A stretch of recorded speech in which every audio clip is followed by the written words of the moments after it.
देखिए ये कैपेसिटर क्या होता है या कैपेसिटर क्या काम करता है उसकी रिकॉर्डिंग है। कवर करेंगे। ठीक है, तो कैपेसिटर की पहले मैं डेफिनेशन लिखता हूँ बेटा कि कैपेसिटर कहा किसको जाता है।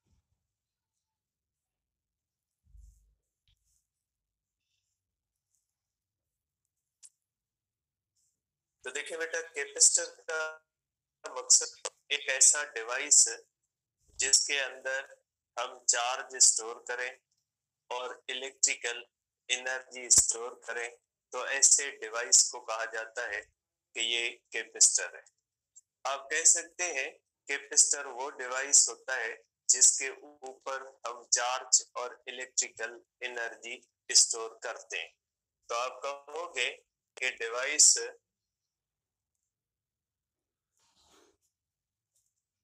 यूज्ड टू स्टोर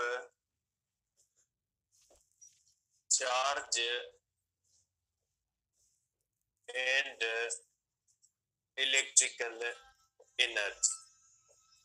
चार्ज और इलेक्ट्रिकल एनर्जी को स्टोर करने के लिए इस्तेमाल किया जाता है। ठीक है,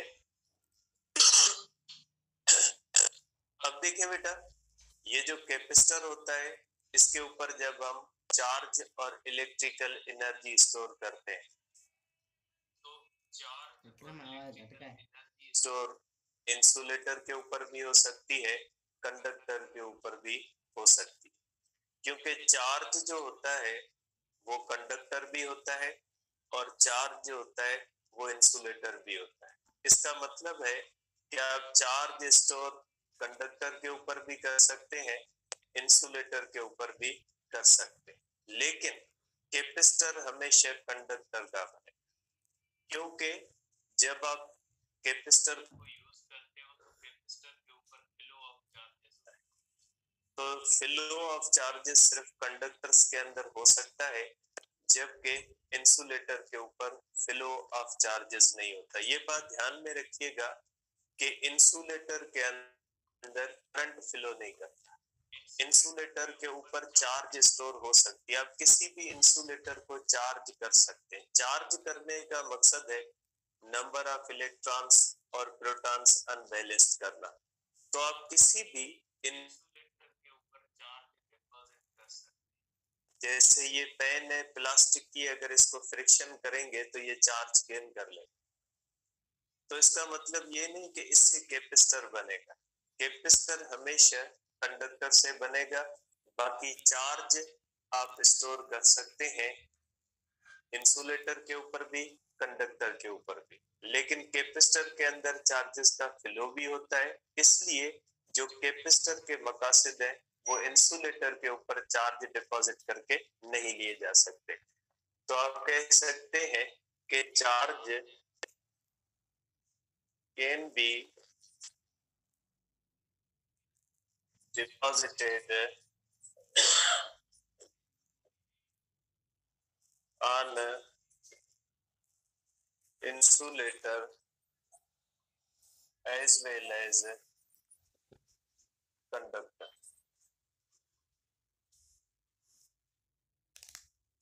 ठीक है, जो चार्ज डिपॉजिट होती है वो इंसुलेटर के ऊपर भी हो सकती है और कंडक्टर के ऊपर भी हो सकती है, दोनों के ऊपर चार्ज डिपॉजिट हो सकती है।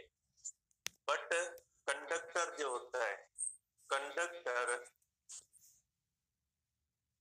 Conductor is always made from conductor. Capacitor हमेशा जो बनाया जाता है वो किससे बनाया जाता है? कंडक्टर से बनाया जाता है। ठीक है, क्योंकि उसके ऊपर चार्जेस की मोशन भी होती है। अब आ जाते हैं हम कि जब हम कैपेसिटर बनाते हैं तो चार्ज कहाँ पे स्टोर होती है और इलेक्ट्रिकल एनर्जी कहाँ पे स्टोर होती है, और ये एनर्जी आती कहाँ से? देखिए बेटा, जब किसी भी चीज को हम चार्ज करते हैं तो चार्जिंग के मेथड्स हमने पढ़े थे कि चार्जिंग बाय फ्रिक्शन होता है, फ्रिक्शन से चार्ज कर सकते हैं। चार्जिंग बाय इलेक्ट्रोस्टैटिक इंडक्शन होता है, charging by photo electric effect होता है। बहुत सारे ऐसे मेथड्स होते हैं जिन मेथड से हम किसी भी चीज को चार्ज कर सकते हैं। ठीक है, चार्ज करने का मकसद ही यही होता है कि इलेक्ट्रॉन्स और प्रोटॉन्स की तादाद अनबैलेंस्ड करना। तो किसी भी चीज के ऊपर नंबर ऑफ इलेक्ट्रॉन्स और नंबर ऑफ प्रोटॉन्स को बैलेंस करने के बहुत ज्यादा तरीके होते हैं। तो आप किसी भी तरीके से किसी भी चीज को आप चार्ज कर सकते हैं। सबसे कॉमन मेथड जो होता है वो चार्जिंग बाय फ्रिक्शन होता है। सपोज करें कि ये पेन है, इसको मैं चार्ज करता हूँ, तो इसके लिए मुझे फ्रिक्शन करनी पड़ेगी, और फ्रिक्शन जब करूंगा मैं इसके ऊपर जो है वो रबिंग करूंगा, तो इसके अंदर फ्रिक्शन होगी और फ्रिक्शन के खिलाफ मुझे वर्क करना पड़ेगा। इसलिए जब इसको चार्ज करने के लिए वर्क किया जाता है तो वो वर्क स्टोर हो जाता है एज अ एनर्जी। ठीक है, तो कैपेसिटर के अंदर जो एनर्जी आती है वो कहां से आती है? वो वहां से आती है जब आप उसको चार्ज करने के लिए वर्क करते। ठीक है, तो ये बात याद रखिएगा कि जब किसी भी चीज को चार्ज करने के लिए वर्क किया जाता है तो वर्क या एनर्जी प्रोवाइड की जाती है, तो वो वर्क या एनर्जी जो उसको चार्ज करने के लिए प्रोवाइड की जा रही है, जो उसके अंदर नंबर ऑफ इलेक्ट्रॉन्स को और नंबर ऑफ प्रोटॉन्स को अनबैलेंस करने के लिए दी जा रही होती है, वही एनर्जी या वर्क जो होता है वो स्टोर हो जाता है एज इलेक्ट्रिकल पोटेंशियल एनर्जी। ठीक है बेटा, तो आप कहोगे कि when capacitor is charged, capacitor is charged, then work done for charging or energy supplied is stored as electrical recording करी मैंने, electrical potential energy on surface as well as in electric field। ये बात समझाता हूँ, ठीक है, पहले मैं लिख लूं फिर समझाता हूँ। ठीक है, और एक पॉइंट लिख लो फिर ये बात आपको समझाता हूँ। Charge is stored on surface of capacitor. ठीक है, या प्लेट्स ऑफ कैपेसिटर।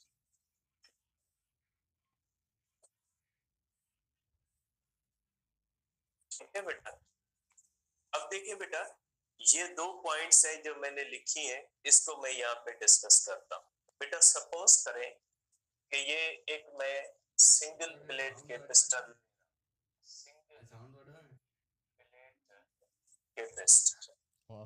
बेटा कैपेसिटर डबल प्लेट भी हो सकता है, सिंगल प्लेट भी हो सकता है, मल्टी प्लेट भी हो सकता है। कैपेसिटर सिंपली कोई भी चीज जो कंडक्टर की हो उसको आपने चार्ज कर दिया कैपेसिटर। ठीक है, तो कंडक्टर की कोई भी चीज आप ले उसको आप चार्ज कर देते हैं, तो उसके ऊपर जो चार्ज डिपॉजिट आप कर देते सिंपली कैपेसिटर बन जाता है। फिर उसको डबल प्लेट भी बनाते हैं, क्यों बनाते हैं वो आगे डिस्कस करते हैं। उसको मल्टी प्लेट भी बनाते हैं, दो से ज्यादा प्लेट्स भी बनाते हैं। तो कितनी भी प्लेट्स बनते हैं, जरूरी नहीं है कैपेसिटर के अंदर दो हो, तीन हो, चार हो, एक भी हो सकती है, दो भी हो सकती है, तीन भी हो सकती है, चार भी हो सकती है, पांच भी हो सकती है। जितनी प्लेट्स आप चाहे कैपेसिटर की कर सकते हैं। मैं स्टार्ट करता हूँ सिंगल प्लेट कैपेसिटर से। सपोज करें मैंने एक सिंगल प्लेट ली हुई, ठीक है, आप कोई भी चीज ले सकते हैं। आप फॉर एग्जांपल एक बुक ले लें, ठीक है। सपोज करें बेटा ये आपके पास एक कंडक्टर की प्लेट है, ठीक है। इस कंडक्टर की प्लेट को, ये आपके पास सिंगल प्लेट बन जाएगी बेटा, ठीक है। आपने इसको लिया कंडक्टर की, अब आप इसको चार्ज करना शुरू कर दे। फॉर एग्जांपल आप फ्रिक्शन करें और ये चार्ज होना शुरू बन गया। कैपेसिटर कोई नई चीज नहीं है, जस्ट कोई भी कंडक्टर का पीस लेके इसको आप जो है वो चार्ज करते हैं, ठीक है। तो कंडक्टर का पीस लेके अगर उसके ऊपर आप चार्ज डिपॉजिट करते हैं तो वो कैपेसिटर बन जाता है। तो सपोज करें मैं एक सिंगल प्लेट लेता हूं बेटा, ये मैंने एक सिंगल प्लेट ली हुई है, थोड़ी मैं इसको थिक बना लेता हूं, वैसे थिकनेस मैटर नहीं करती, ये चीजें खुद ब खुद आ जाएंगी बेटा। अब देखिए बेटा, अगर इसको मैं एज अ कैपेसिटर यूज करता हूं तो मैं क्या करूंगा बेटा, इसको चार्ज करना शुरू कर दूं। सपोज करें कि मैं इसको पॉजिटिव चार्ज कर रहा हूं बेटा। चार्ज जो स्टोर होती है ना, वो चार्ज स्टोर होती है सरफेस पे, क्योंकि चार्ज में या इलेक्ट्रॉन आते हैं या इलेक्ट्रॉन जाते हैं। तो इलेक्ट्रॉन आएंगे जाएंगे, जाहिर है मटेरियल के सरफेस, अंदर से तो नहीं आएंगे। अगर इसकी फ्रिक्शन हम करेंगे तो इसका जो बाहर वाला सरफेस होगा उससे इलेक्ट्रॉन निकल भी सकते हैं, उसमें इलेक्ट्रॉन जा भी सकते हैं, बाकी इसके अंदर तो नहीं जाएंगे।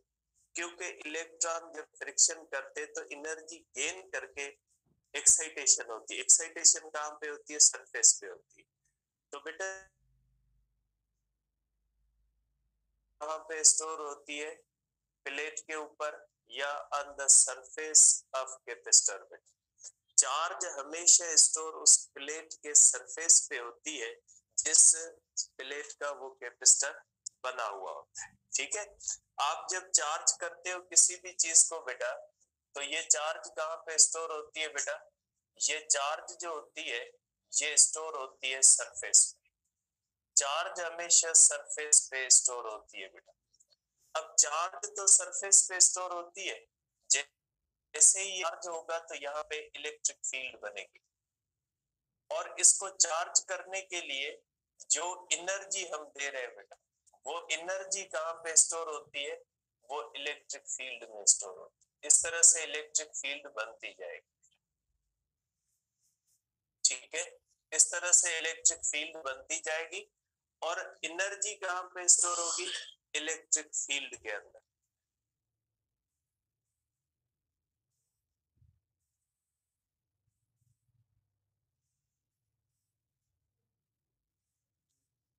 कैपेसिटर ए मैं साइन ने मैसेज કર્યો હતો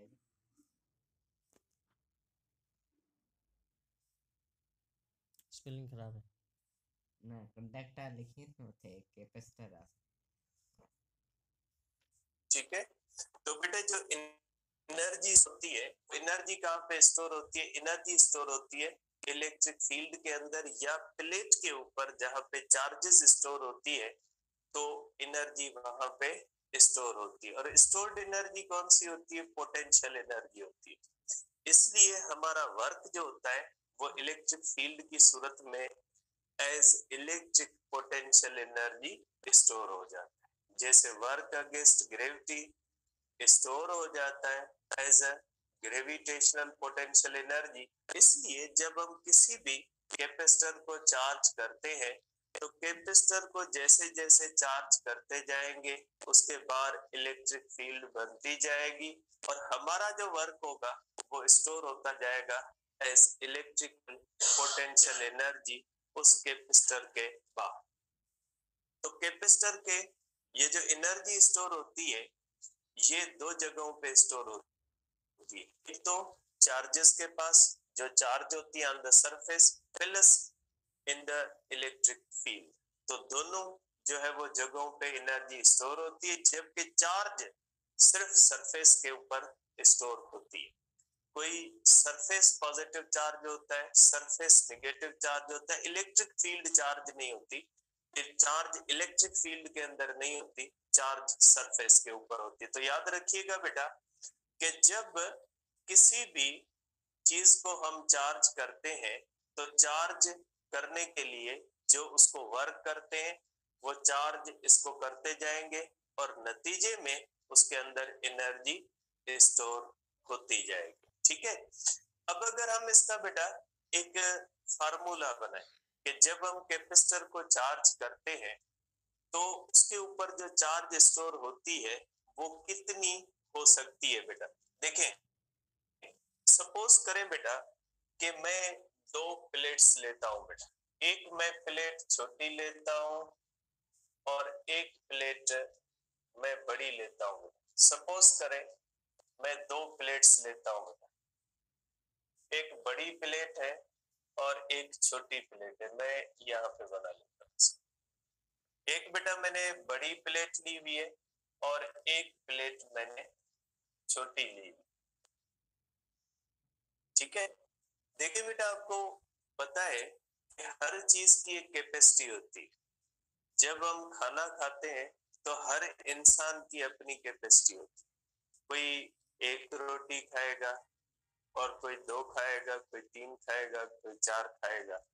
तो हर इंसान की अपनी एक कैपेसिटी होती है। यूपीएस के अंदर आपने देखा है बैटरीज लगी होती हैं, बड़ी बैटरीज होती हैं, छोटी बैटरीज होती। जब हम उनको चार्ज करते हैं तो हर बैटरी की अपनी एक कैपेसिटी होती है। तो इसी तरह बेटा जब हम किसी भी चीज को चार्ज करते हैं तो जब हम उसके ऊपर चार्ज स्टोर करते जाते हैं तो ऐसा नहीं कि हम जितनी चाहें उतनी चार्ज स्टोर कर ले, ऐसा नहीं होता। हर कैपेसिटर की अपनी एक कैपेसिटी होती, वो उतनी ही चार्ज स्टोर करेगा। अगर उससे ज्यादा आप चार्ज स्टोर करना चाहोगे तो वो उससे ज्यादा चार्ज स्टोर नहीं कर सकता। फॉर एग्जाम्पल अगर आप पानी की टैंक का एग्जाम्पल ले लें कि पानी की टैंक है, अगर उसके अंदर आप पानी स्टोर करोगे तो कोई बड़ी टैंक होती है, कोई छोटी टैंक होती है। जब आप उसके अंदर पानी स्टोर करोगे तो हर टैंक अपनी कैपेसिटी के हिसाब से जो है वो स्टोर करेगी। उस दृष्टि से अगर आप ज्यादा उसके अंदर पानी स्टोर करोगे तो पानी ओवरफ्लो करेगा, उसके अंदर स्टोर नहीं होगा, बाहर फ्लो कर जाएगा। ठीक है, इसी तरह से आप कह लें कि कैपेसिटर पानी की टैंक की तरह होता है। कोई छोटा कैपेसिटर होता है, कोई बड़ा कैपेसिटर होता है। बड़े कैपेसिटर के अंदर ज्यादा चार्ज स्टोर हो जाएगी बड़ी टैंक की तरह, छोटे कैपेसिटर के अंदर कम चार्ज स्टोर होगी छोटी टैंक की तरह। तो आप इसको इस तरह से कर ले। और एक बात जरूर याद करें बेटा कि कैपेसिटर का जरूरी नहीं प्लेट इस तरह से हो। अगर आप कोई स्फीयर लेते हैं तो ये भी एक सिंगल प्लेट कैपेसिटर बन जाता है। सपोज करें ये भी एक सिंगल प्लेट कैपेसिटर बन गया, तो ये होता है शेप ऑफ द कैपेसिटर। आप प्लेट की शेप में भी कर सकते हैं और आप स्फीयर की शेप में भी। आप चार्ज स्फीयर के ऊपर भी स्टोर कर सकते हैं और प्लेट के ऊपर भी। तो ये होता है शेप ऑफ द कैपेसिटर। ये भी सिंगल प्लेट कैपेसिटर है क्योंकि इसके अंदर भी हमने सिंगल ही लिए। ठीक है, अब हमने 2 प्लेट्स ली बेटा, अगर हम इसको चार्ज करते हैं, सपोज करें कि इसको हम चार्ज कर रहे हैं। ठीक है बेटा, इसको चार्ज करते जाएंगे, इसके बाहर इलेक्ट्रिक फील्ड बनती जाए। आप थोड़ा चार्ज करेंगे कम इलेक्ट्रिक फील्ड बनेगी, ज्यादा चार्ज करेंगे बड़ी इलेक्ट्रिक फील्ड बनेगी। ठीक है, सपोज करें आप इसको चार्ज कर रहे हैं, जैसे जैसे आप इसको चार्ज कर रहे हैं इसके ऊपर इसकी इलेक्ट्रिक फील्ड बन गई। ठीक है, आप चार्ज करते जाओगे आप इलेक्ट्रिक फील्ड बनती जाए और फार्मूला आएगा चार्ज इज डायरेक्टली प्रोपोर्शनल। बेटा आप इसके ऊपर चार्ज देते जाओगे इसकी इलेक्ट्रिक फील्ड बनती जाएगी और इलेक्ट्रिक फील्ड के अंदर पोटेंशियल एनर्जी स्टोर होगी। और पोटेंशियल एनर्जी के अंदर हम पोटेंशियल एनर्जी पर यूनिट चार्ज हम लेते हैं पोटेंशियल को, ठीक है। तो इसका मतलब है कि जब इलेक्ट्रिक फील्ड के अंदर एनर्जी स्टोर होती है तो इलेक्ट्रिक फील्ड के अंदर पोटेंशियल भी स्टोर होता है।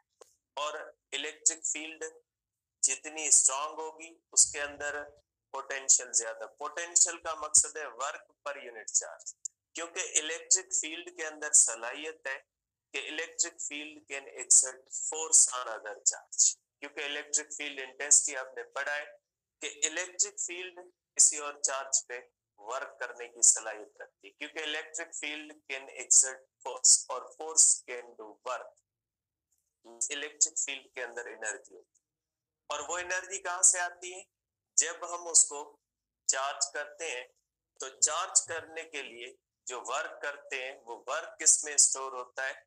As a electrical potential energy. Means ये electric field work per unit charge कर सकती है और electric field work per unit charge जो करती है उसको पोटेंशियल कहा जाता है। और जितनी इलेक्ट्रिक फील्ड स्ट्रांग होगी उतना वर्क पर यूनिट चार्ज ज्यादा करेगी, उतना पोटेंशियल ज्यादा स्टोर होगा। इसका मतलब है कि आप किसी भी कैपेसिटर को चार्ज करते जाओगे उसके बार इलेक्ट्रिक फील्ड स्ट्रांग बनती जाएगी, इलेक्ट्रिक फील्ड स्ट्रांग बनती जाएगी, पोटेंशियल ज्यादा होता जाएगा। तो Q is directly proportional to V, कि जितनी चार्ज ज्यादा होगी उतना पोटेंशियल ज्यादा स्टोर होगा, ठीक है। लेकिन हुक्सला क्या कहता है? हुक्सला आपने पढ़ा होगा। हुक्सला कहता है आप स्प्रिंग को स्ट्रेच करोगे रिस्टोरिंग फोर्स पैदा होगी, जितना ज्यादा स्ट्रेच करोगे उतनी ज्यादा रिस्टोरिंग फोर्स बनेगी, लेकिन एक लिमिट तक। उस लिमिट से आप अगर ज्यादा स्ट्रेच करोगे तो रिस्टोरिंग फोर्स नहीं होगी, ठीक है। यही किस्सा होता है कैपेसिटर के साथ। आप कैपेसिटर को चार्ज देते हो, उसकी इलेक्ट्रिक फील्ड बनती है, उसकी इलेक्ट्रिक फील्ड में पोटेंशियल स्टोर होता जाता है, यहां तक के उसकी एक लिमिट आती है। उस लिमिट तक उसके अंदर पोटेंशियल स्टोर होता जाए, लेकिन उस लिमिट से अगर आप ज्यादा चार्ज स्टोर करोगे तो फिर चार्ज स्टोर नहीं होगी, पोटेंशियल स्टोर नहीं होगा। उसको कहा जाता है ब्रेकिंग वैल्यू, ठीक है। ब्रेकिंग वैल्यू होती है पोटेंशियल की। जैसे टैंकी का मैंने एग्जांपल दिया ना, टैंकी में आप पानी भरते गए उसकी फुल लेवल, आप कहे फुल लेवल मकसद ब्रेकिंग वैल्यू, उसके बाद अगर आप पानी डालोगे ओवरफ्लो करेगा। बिल्कुल इसी तरह से आप कैपेसिटर के अंदर चार्ज डालते जाओगे, उसके बाद पोटेंशियल स्टोर होता जाएगा, चार्ज देते जाओगे पोटेंशियल स्टोर बढ़ता जाएगा, पोटेंशियल जो स्टोर्ड होता है बढ़ता जाएगा, आखिरकार पोटेंशियल स्टोर होते होते उस कैपेसिटर की ब्रेकिंग वैल्यू पे आ जाएगा। और उस ब्रेकिंग वैल्यू से अगर आप ज्यादा उसको चार्ज दोगे तो फिर वो चार्ज स्टोर नहीं होगी, फिर वो चार्ज एटमॉस्फेयर में लीक हो सकती है, पानी की तरह ओवरफ्लो कर होता है। उसके अंदर जब आप बैटरी चार्ज करते हो, जो फुल चार्ज होती है तो ऑटोमेटिक सिस्टम उसको कर देता है चार्जिंग सिस्टम को। लेकिन अगर आपके पास ऑटोमेटिक चार्जिंग नहीं है तो आप इस तरह से अगर इसको और चार्ज देते जाओगे तो कैपेसिटर डैमेज हो सकता है, क्योंकि कैपेसिटर कैपेसिटी फुल होने के बाद चार्ज को स्टोर नहीं करेगा। तो इसको हम लिखते हैं कि जैसे जैसे आप इसके ऊपर चार्ज देते जाओगे इसकी इलेक्ट्रिक फील्ड के अंदर पोटेंशियल बढ़ता जाएगा, ठीक है। आप इसके ऊपर चार्ज ज्यादा करते जाओगे, इसके बाद पोटेंशियल क्या होता जाएगा? पोटेंशियल बढ़ता जाएगा इस तरह से, ठीक है। Means Q is directly proportional to V, ठीक है। और जब तक किसी भी कैपेसिटर की ये ब्रेकिंग वैल्यू नहीं आती तब तक आप चार्ज देते जाओगे, उसके अंदर पोटेंशियल उतना ज्यादा बढ़ता जाए। अब ये ब्रेकिंग वैल्यू किस पे डिपेंड करती है? जैसे टैंकी होती है ना, उसकी फुल कैपेसिटी किस पे डिपेंड करती है? उसकी साइज पे डिपेंड करती है। बड़ी साइज होगी ज्यादा उसकी लिमिट होगी फुल होने की। इसी तरह से कैपेसिटर के अंदर भी होता है। अगर छोटा कैपेसिटर होगा तो उसके अंदर जल्दी उसकी ब्रेकिंग वैल्यू आ जाएगी, वो जल्दी फुल हो जाएगा और थोड़ी चार्ज स्टोर करेगा, उसके बाद स्टोर नहीं करेगा। बड़ा कैपेसिटर होगा, उसकी ब्रेकिंग वैल्यू ज्यादा होगी, उसके अंदर ज्यादा चार्ज स्टोर होगी और ज्यादा चार्ज स्टोर होने के बाद उसकी ब्रेकिंग लिमिट आ जाएगी। ठीक है, जैसे ये है, इसकी लिमिट कम होगी, इसकी लिमिट बड़ी होगी। तो ये जो लिमिट होती है कि ये कितनी चार्ज स्टोर कर सकते हैं, उसको हम कहते हैं कैपेसिटेंस। कैपेसिटेंस का मतलब ही ये होता है कि जिससे हमें पता लगे कि ये कितनी सकता, किस पे डिपेंड करती है, primarily depends upon and shape, और फैक्टर्स भी उनको भी डिस्कस करेंगे, लेकिन primarily capacitance depends upon size and shape. Size पे भी डिपेंड करती है, शेप पे भी डिपेंड करती है कि आपने कौन सा शेप लिया हुआ। ठीक है, अगर मैं यहाँ पे करूं तो आप इसको लिख सकते हैं Q is equal to CV, where C capacitance कहलाती है और ये कैपेसिटेंस किस पे डिपेंड करती है, साइज पे और शेप पे। अगर ये कैपेसिटर मैं लेता हूं तो इस कैपेसिटर की साइज बड़ी है, ठीक है, इस कैपेसिटर की साइज बड़ी है बेटा, तो इसके ऊपर ज्यादा पोटेंशियल एनर्जी स्टोर होगी इस तरह से। ठीक है, मींस इसकी ब्रेकिंग वैल्यू ज्यादा होगी, उसके ऊपर वाले की ब्रेकिंग वैल्यू बेटा कम होगी इस तरह से। ठीक है, होगा दोनों में, इसके ऊपर डायरेक्टली प्रोपोर्शनल टू V या Q is equal to C। ठीक है, लेकिन इसकी कैपेसिटेंस ज्यादा है, मींस इसकी ब्रेकिंग वैल्यू V की ज्यादा होगी और ज्यादा चार्ज स्टोर होने के बाद ओवरफ्लो करेगी और इसकी कैपेसिटेंस कम होगी। ठीक है, तो आप कहोगे कि वेयर C, ठीक है, C is called capacitance. C को क्या कहा जाता है, इसको हम कहते हैं capacitance of capacitor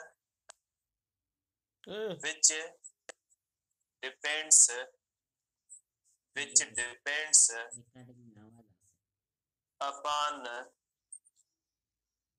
size, shape, charge in the surrounding। ये सब चीजें खुद ब खुद आ जाएंगी टाइम पे। Charge in the surrounding and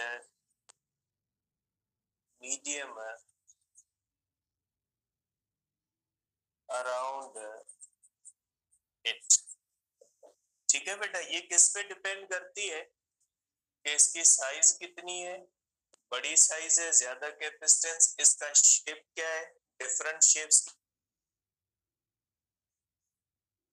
surrounding में कोई और चार्ज है या नहीं, वो भी इसकी कैपेसिटेंस पे असरअंदाज होती। कैसे होती है ये आगे नेक्स्ट सेक्शन में पढ़ेंगे। और इसके सराउंडिंग में मीडियम कौन सा है, ये कैपेसिटर पानी के अंदर पड़ा है, एयर के अंदर पड़ा है, ये भी मैटर करता है। तो ये जो कैपेसिटेंस होती है चार फैक्टर्स पे प्राइमरीली, इसके सिवा भी हो सकते हैं, आप ये नहीं समझिएगा इसके सिवा नहीं होते, इसके सिवा भी होते हैं। लेकिन एक बात याद रखिएगा, capacitance does not depends upon thickness of the plate. Thickness of the plate पे डिपेंड नहीं करती, क्योंकि चार्ज डिपॉजिट कहाँ पे होती है, चार्ज सरफेस पे होती है।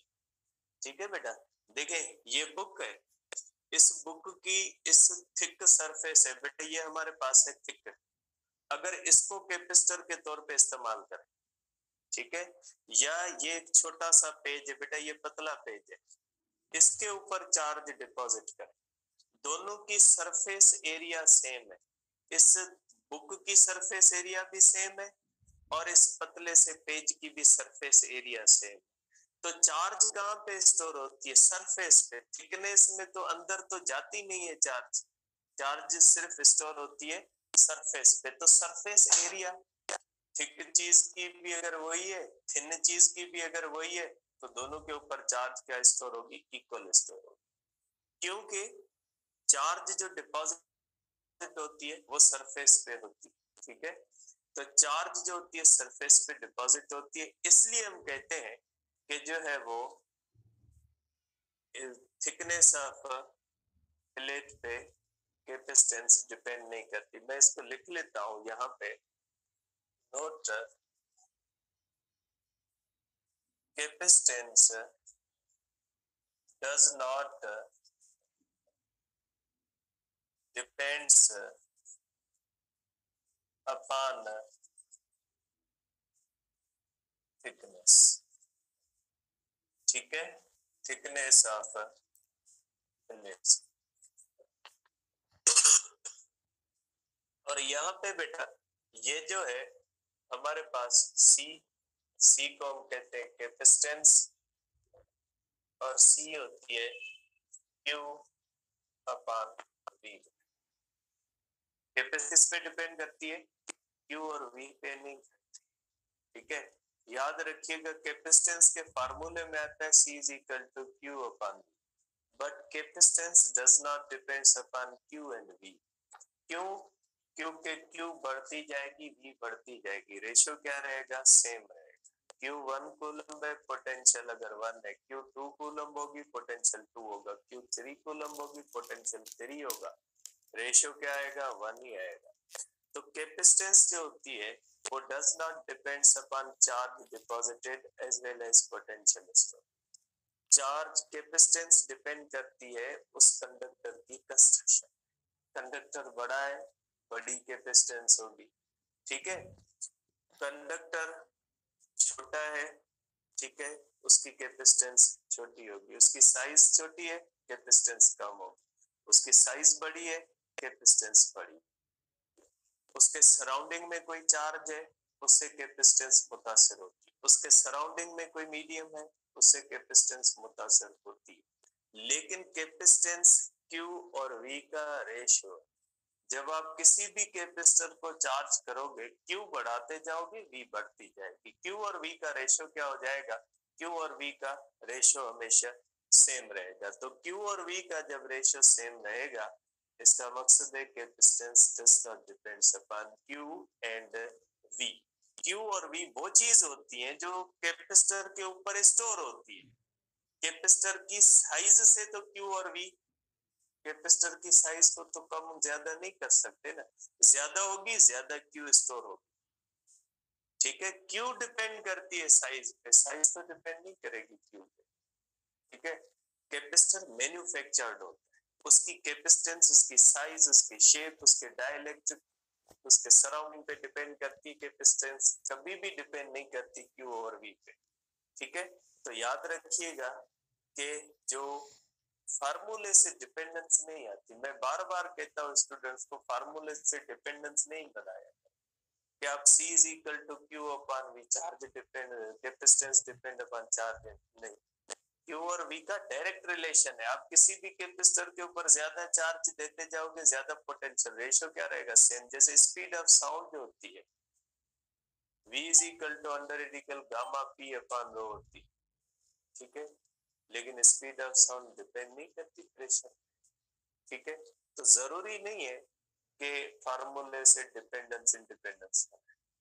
जैसे F is equal to ma होता है, m is equal to F upon a होता है, तो मास थोड़ी ना फोर्स पे और एक्सीलरेशन पे डिपेंड। मास मास होता है, फोर्स ज्यादा लगाओ कम लगाओ, एक्सीलरेशन ज्यादा पैदा हो कम, क्या फर्क पड़ता है मास पे? Mass is equal to F upon a, F बढ़ेगी A बढ़ेगी, रेशियो वही आना है। तो जरूरी नहीं है फार्मूले से डिपेंडेंस इंडिपेंडेंस बनाओ। तो कैपेसिटेंस जो होती है वो चार्ज पे और इस पे डिपेंड नहीं करती। ठीक है बेटा, तो ये हो गया हमारे पास सिंगल प्लेट कैपेसिटर। अब ये जो सिंगल प्लेट कैपेसिटर होता है, इसकी कैपेसिटेंस जो होती है वो बहुत ही कम होती है। ठीक है, अगर आप अकेली प्लेट का कोई कैपेसिटर बनाओगे तो उसकी कैपेसिटेंस बहुत ही कम होती है। मैं एक एग्जांपल करता हूँ। फॉर एग्जांपल बेटा, a unit of capacitance, unit of capacitance है Q is equal to C into V, C equal to Q upon V। Coulomb per volt, इसको हम कहते हैं फेराड। साइंटिस्ट का नेम है, एफ कैपिटल नहीं लगेगा। एफ बेटा ये फेराड है, कैपेसिटर का यूनिट है, फेराड नेम है, साइंटिस्ट का स्मॉल लिखेंगे। तो कैपेसिटेंस का यूनिट क्या होता है बेटा? फेराड होता है। और 1 फेराड का मकसद क्या होता है? 1 फेराड का मकसद है 1 कूलम पर 1 वोल्ट। इसका मतलब है कि अगर आप किसी भी कैपेसिटर को चार्ज करते हो और उसके ऊपर अगर Q1 कूलम है, आपने Q1 कूलम दी और नतीजे में उसकी इलेक्ट्रिक फील्ड के अंदर पोटेंशियल जो है ये अगर 1 वोल्ट स्टोर होता है, हम कहेंगे इसकी कैपेसिटेंस कितनी है? 1 फेराड। अगर कोई कैपेसिटर है उसके ऊपर आप चार्ज 1 कूलम डिपॉजिट करते हो, नतीजे में उसके अंदर पोटेंशियल 1 वोल्ट स्टोर होता है, तो हम कहेंगे उसकी कैपेसिटेंस 1 फेराड है। अब मैं एक एग्जांपल करता हूं, उसके बाद आगे कल करेंगे इंशाल्लाह। तो ये देखें, या पहले मैं पॉइंट लिखूं फिर एग्जांपल। पॉइंट कौन सी होगी? Capacitance of single plate capacitor is very small, therefore large size is required to store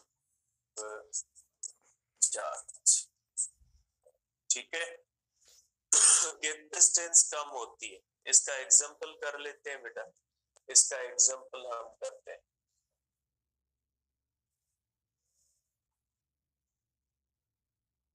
calculate radius of sphere on which 1 coulomb charge on whose capacitance is 1 farad। ठीक है, आप पहले कि आप कैपेसिटेंस अगर किसी भी कैपेसिटर की अगर 1 कूलम है, 1 फेराड है, तो उसके लिए हमें स्फीयर जो चाहिए उस स्फीयर का रेडियस बताएं। ठीक है, अब पहले आप कैलकुलेट कर लें कि capacitance of spherical capacitor, capacitance of spherical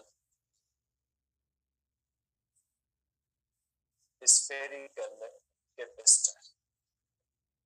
ठीक है बेटा, सपोज करें आपके पास स्फीयर है बेटा, ठीक है, जब आप उसको चार्ज करते हो और आप उसको एज अ कैपेसिटर इस्तेमाल करते हो, ठीक है, तो C किसके बराबर होती है बेटा? Q upon V। ठीक है, इसकी कैपेसिटेंस होगी Q अपान V। और पोटेंशियल किसके बराबर होता है? पोटेंशियल होता है KQ upon R। R means radius. ठीक है, रखें यहाँ पे C is equal to Q KQ upon R में, क्यू गया Q में is equal to R upon K। ठीक है, तो कैपेसिटेंस कितनी हो जाएगी बेटा? Is equal to R upon 1 upon 4 pi epsilon naught, क्योंकि बेटा K होता है 1 upon 4 pi epsilon, 4 pi epsilon naught into R। तो कैपेसिटेंस हो जाएगी 4 pi epsilon R। Means capacitance directly proportional है रेडियस। कैपेसिटेंस कितनी होती है बेटा? Directly proportional radius mean size, radius mean size. अब आप इसको सॉल्व करें, ठीक है। अब आप इसको सॉल्व करें बेटा, कैपेसिटेंस कितनी होनी चाहिए, 1 फेराड, रेडियस कितना होना चाहिए, ये कैलकुलेटर खोलिए, is equal to 4 pi epsilon naught into R, R हो जाएगा c upon 4 pi epsilon naught is equal to c into k, तो ये हो जाएगा 19 इनटू 10 पावर 9 मीटर, तो रेडियस हो जाएगा 9 into 10 power 9 metre.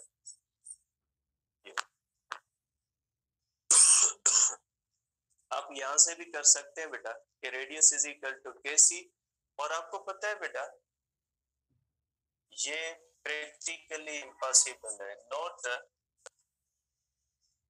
This is practically impossible.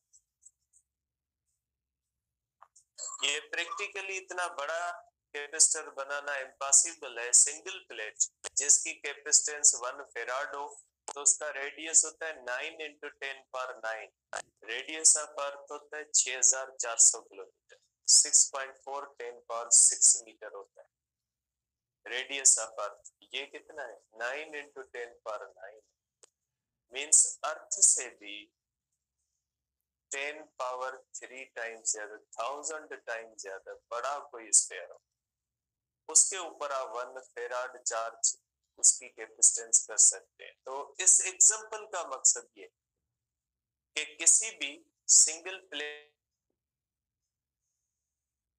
के लिए भी बहुत बड़ी साइज है जो प्रैक्टिकली क्या हो जाती है, इम्पॉसिबल हो जाती है। तो ये आज हम यहाँ तक करते हैं, कल इसे आगे करेंगे, ठीक है। हमने सिर्फ कैपेसिटेंस और कैपेसिटर का इंट्रोडक्शन किया, कल हम पढ़ेंगे कि फिर अगर हम इस तरह से प्रैक्टिकली कैपेसिटेंस किस तरह से पढ़ा, तो इंशाल्लाह कल डिस्कस